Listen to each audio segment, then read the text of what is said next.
divisé par moins 12. De l'autre côté, on a moins 18 plus 2 racines carrées de 21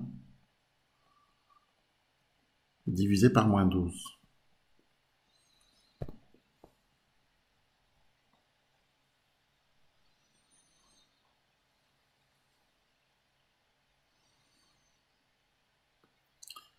Ensuite,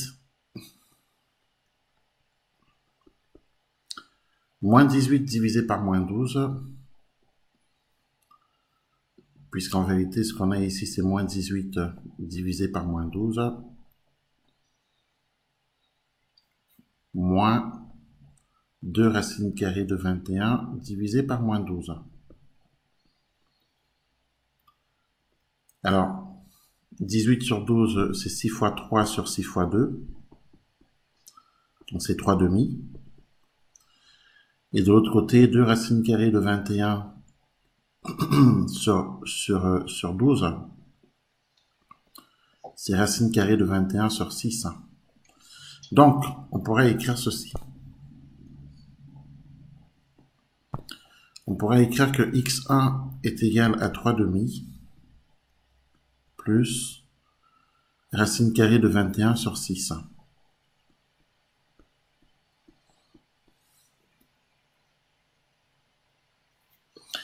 Et si l'on écrit tout sur 6, en réduisant donc au même dénominateur, en multipliant ici par 3, là aussi, à ce moment-là, on a 9 plus racine carrée de 21 sur 6.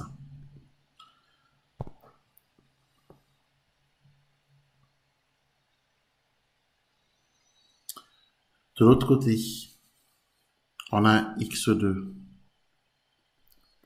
qui est égal à moins 18 sur moins 12, c'est-à-dire 3 demi. Mais rappelons que 3 demi, c'est 9 sixièmes, moins 2 racines carrées de 21 sur 12, c'est-à-dire racine carrée de 21 sur 6. Finalement, x2 est égal à 9 moins racine carrée de 21 divisé par 6. Donc voilà ce qu'on trouve. Évidemment, x2 est inférieur à x1. Rappelons que quand delta est positif, entre les racines, le trinôme est du signe de moins 1.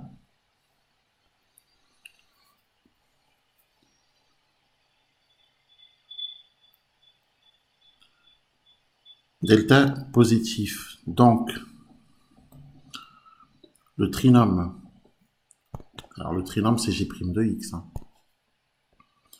Donc g' de x est du signe de moins 1.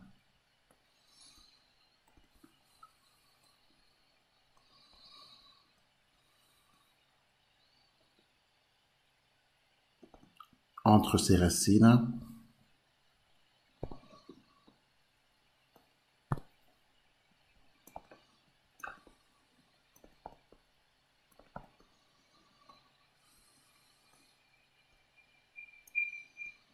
Donc à l'intérieur de ces racines. Or,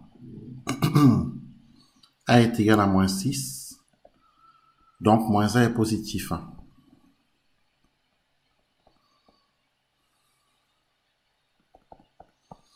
On en déduit que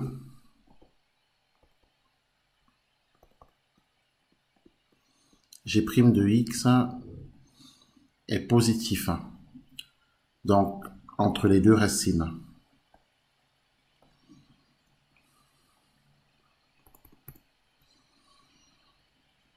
Autrement dit, sur l'intervalle 9 moins racine de 21 sur 6, point virgule, 9 plus racine de 21 sur 6. Donc à partir de là, on peut donner le tableau de signes.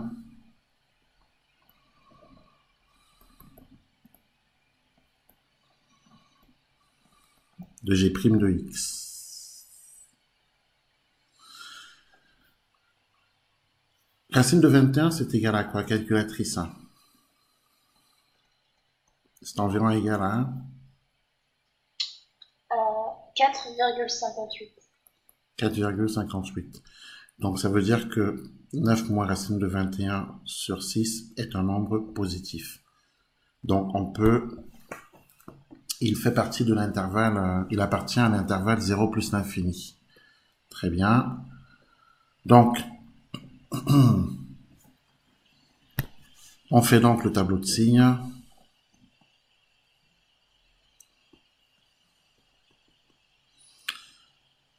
Donc, la fonction est définie sur 0 plus l'infini.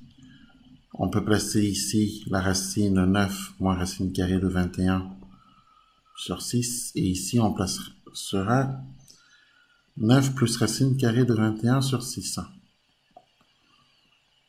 Ici, on a g' de x qui s'annule ici et qui est positif entre les racines, donc négatif à l'extérieur des racines.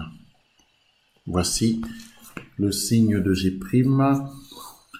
Donc, on peut donner les variations de la fonction g. Donc, d'après le tableau de signes,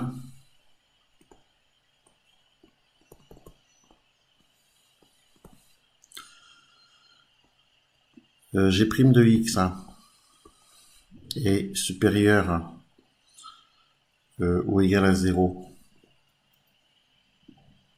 pour tout réel x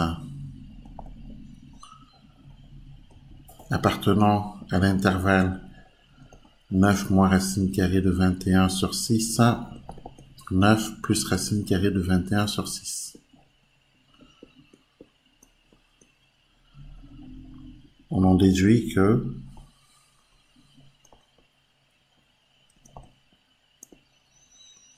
g est strictement décroissante.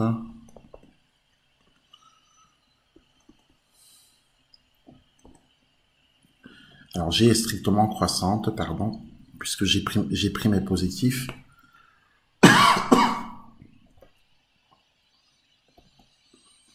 Donc on en déduit que g est strictement croissante sur l'intervalle 9 moins racine carrée de 21 sur 6, 9 plus racine carrée de 21 sur 6. D'autre part, g' de x est strictement négatif pour tout réel x.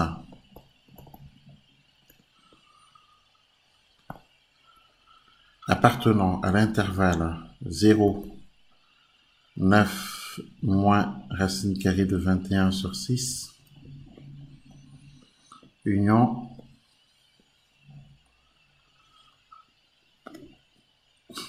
9 plus racine carrée de 21 sur 6 plus l'infini.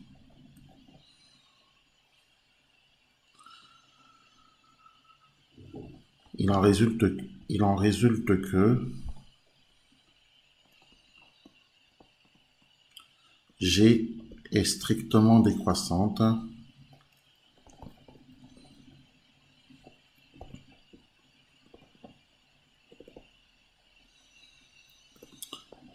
sur cet intervalle.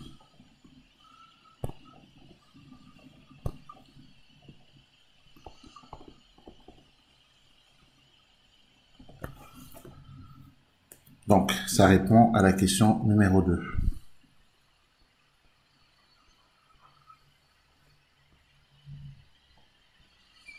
Question numéro 3. Donnez le tableau de variation de la fonction g sur 0 plus l'infini.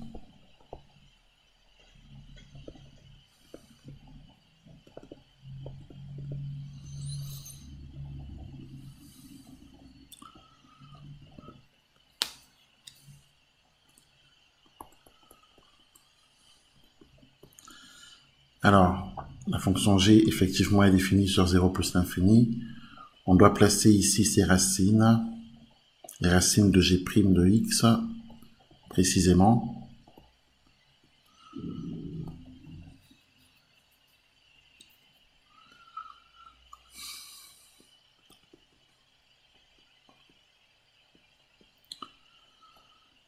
G' de x, on l'a bien compris, s'annule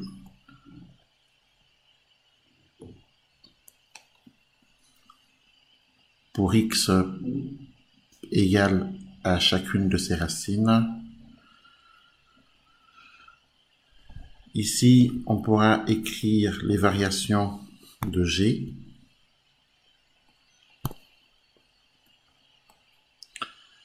La fonction G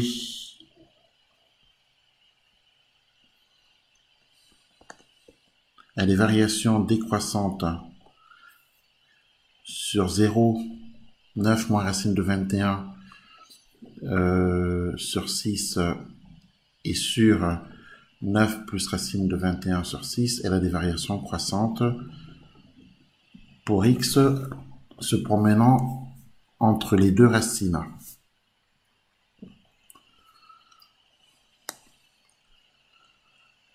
On doit calculer G de 0. Alors G de 0, c'est moins 2 fois 0 au cube,